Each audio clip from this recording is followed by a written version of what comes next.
40 घंटार उपवास पर ये हूँ मोर बिग प्लेट जहाँकि मोर नवम प्लेट जो थी कि अच्छी ग्रीन चटनी आउ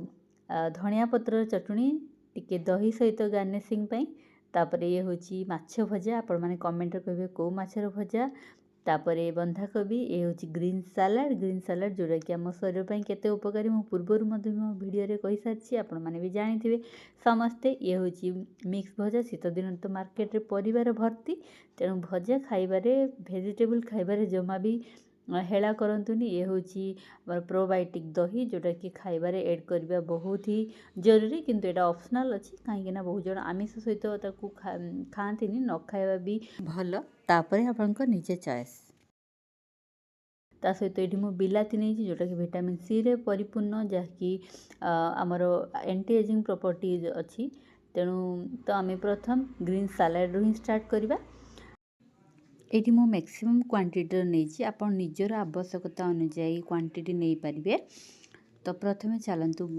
भगवान को प्रार्थना जनाई आरंभ करवा आज यही नवम थाली को ग्रीन सालाड रे बहुत सारा फाइबर अच्छी जहाँद्वारा कि आमर खाद्य नली को से सफा करें तेणु प्रथम आम स्टार्ट करवा आमर ग्रीन सालाड रू ही आउ ग्रीन सालाड सहित आम जदि आमर ग्रीन चटनी को ऐड करिकी ताको खाइबा तेबे तार टेस्ट आउरी द्विगुणित हो जाए जदि क्या पसंद नुहे सालाड खाइबा एमती ग्रीन चटनी ता सहित ऐड करी खातु देखिए तार स्वाद केते बढ़ी जिवो जो मैंने भी पेट कमाई चाहूँगी सालाड तांको तो बहुत ही जरूरी सालाड खाइबा द्वारा आपंकर खाद्य नली सफा हेले आपंकर पेट सहित जहाँ भी समस्या थिबो ताहा कमिजिवो ता सहित आपंकर पेट भी कमीबारे हेल्प करिवो आउ कंचा बिलाती जे कि आमर हिमोग्लोबिन को भी बढ़े थाए ताको भी आपन जदि कंचा न खाई पारछन्ते टिके एमती ग्रीन चटनी रे ऐड करिकी खाइबे जहाँकि बहुत ही बढ़िया लगे तो ग्रीन चटनी एमती भी से मैग्नेशियम आउ जिंक पूरा भरिकी थाए जोटा कि आमर वेट को बैलेंस करे आ मझे जो अच्छी मु प्लेट नहीं जो चकुड़ी सेटा आपन को पूर्वर मु देखे सारी मोर चकुड़ीर रेसिपी सहित ता उपरे मो फ्लैक्सीड देइछि जोटी कि ओमेगा 3 फैटी एसिड अच्छी जोटा कि बहुत ही आम पाई जरूरी जो माने भी साधा खाउछंती तांको पाई तो बहुत ही आवश्यक तेणु सालाड सहित आपण जदि जो माने देखि नांती मोर एई रेसिपी निश्चय वीडियो को जाई देखंतु एटा हूँ लो कार्ब डाएट जहाँकि आपणकर श्वेतसार युक्त खाद्य बहुत कम अच्छी जोटा कि आम वेट को बढ़ाए बर्तमान सबू लाइफस्टाइल डिजीज्र मुख्य हूँ आमर जो स्टेपल फूड जोटा कि आमर मुढ़ी हो बा भात हो बा पखाल हो रुटी हो रुटी तो एमती भी तो गहमरी जो अठाड़िया अंश अच्छी जोटा कि ग्लूटेन अच्छी जहाँकि आमर खाद्य नली को जाम कर दे था जहाँद्वारा कि आमर पाइल्स हो अन्य सब रोग मध्य होउछि तेणु लो कार्ब डाएट आपण फॉलो कले जो माने भी लाइफस्टाइल डिजीज रु मुक्ति पाया चाहते यहाँ हूँ जड़े डॉक्टर को रेकमेंडेड जहाँकि मु फॉलो करुँची आपण माने चाहिए फॉलो करें बहुत ही माने डेलीशियस खाइबा खाइकिना आपण सुस्थ रही पारिबे आमे सब प्रकार खाद्य खाई परिबा किंतु जदि टिके बैलेंस डाएट फॉलो करिबा आमे निश्चित भाव में सुस्थ रही पारिबा कहीं ना वर्तमान बहुत कम बयस रु ही विभिन्न प्रकार रोग होगा स्टार्ट हो जाउची तेणु आमे एमती जदि बैलेंस डाएट करिकी खाइबा आमे सब प्रकार आम इंडिया रे प्राय माल न्यूट्रिशन बहुत बेसी देखा होची आमे जदि बैलेंस डाएट करिकी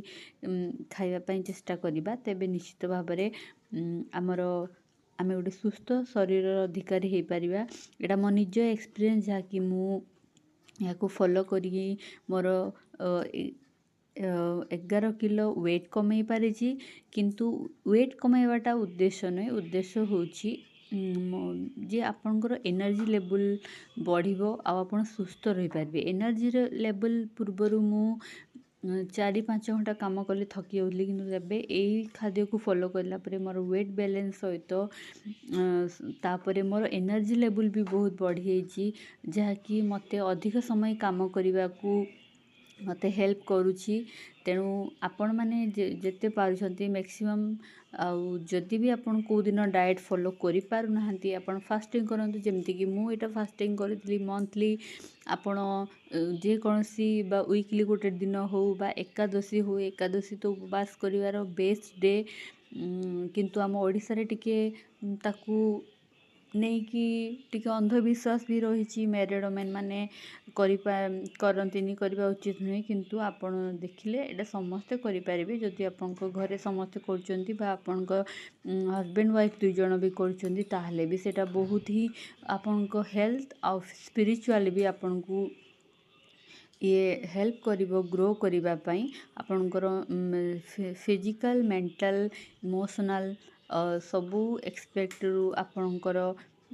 ବାଲାନ୍ସ ରହିବ, ବଡ଼ି, ମାଇଣ୍ଡ, ସୋଲ୍। ତେଣୁ ଫାଷ୍ଟିଂ ହିଁ ବହୁତ ହିଁ ଜରୁରୀ ଆମ ପାଇଁ। ଆମେ ଯଦି କେବେ ଘରେ ଖାଇପାରୁନୁ, ବାହାରେ ଖାଇବା ପାଇଁ ପଡ଼ୁଛି, କୌଣସି ମିଟିଂ ଅଛି, ଟ୍ରେନିଂ ଅଛି, ତେବେ ମଧ୍ୟ ଆପଣ